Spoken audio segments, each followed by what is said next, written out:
ছাত্রলীগ ইতিমধ্যে নিষিদ্ধ হয়েছে, যুবলীগ এবং স্বেচ্ছাসেবক লীগও কি নিষিদ্ধ হতে যাচ্ছে? এ ধরনের প্রশ্ন এসেছে। এ ধরনের প্রশ্ন উত্তর দিতে পারেন সরকারের নীতি নির্ধারকরা। বাংলাদেশের অ্যাটর্নি জেনারেল হিসাবে আমি বলতে পারি, নিষিদ্ধ করার ক্ষমতা সরকারের হাতে আছে। যদি বলেন কোথায় আছে, তাহলে বলবো আওয়ামী লীগ হত্যাকারী, আওয়ামী লীগ ধ্বংসকারী শেখ মুজিবুর রহমান, যিনি আওয়ামী লীগের কবর রচনা করে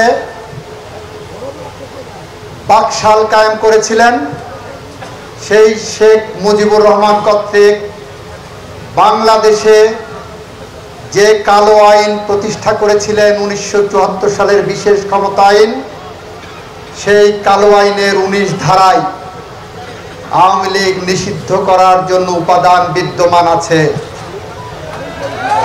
এটা হলো আইনি ব্যাখ্যা।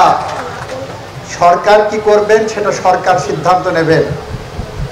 ইতিমধ্যেই জাতিসংঘের রিপোর্টে এসেছে, আওয়ামী লীগের নেতৃত্বে এবং আওয়ামী লীগের সরকারের নেতৃত্বে বাংলাদেশের জুলাই 36 পর্যন্ত, জুলাই বিপ্লবে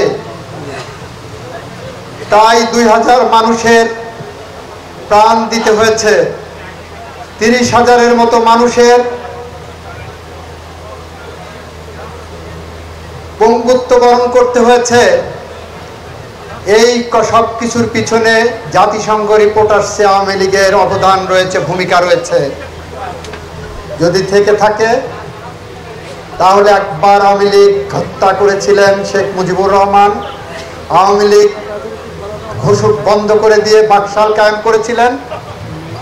তার প্রতিষ্ঠিত, তার প্রচলিত, তার প্রণীত আইনে আওয়ামী লীগ নিষিদ্ধ করা সম্ভব। বিশেষ ক্ষমতা আইনের 19 ধারার দিকে তাকিয়ে দেখতেন। ব্রেকফাস্ট, টিফিন কিংবা স্ন্যাক টাইমে মজাদার আয়োজন মানে অল টাইম ব্রেড।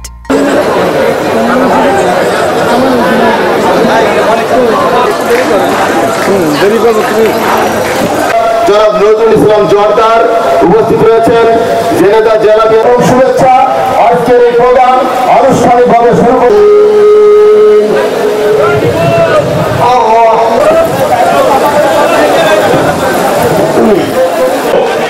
সম্মানিত উপস্থিতি, আমরা দীর্ঘ 7 বছর বন্ধ ছিল। আপনাদের মাধ্যমে আমরা বুঝিয়ে দিতে চাই, আমরা একটা সুশৃঙ্খলায় তার হাতকে শক্তিশালী করে সুশৃঙ্খলার উন্নয়নে ভূমিকা। এর ক্ষতিগ্রস্ত হয় কারা? প্রান্তিক।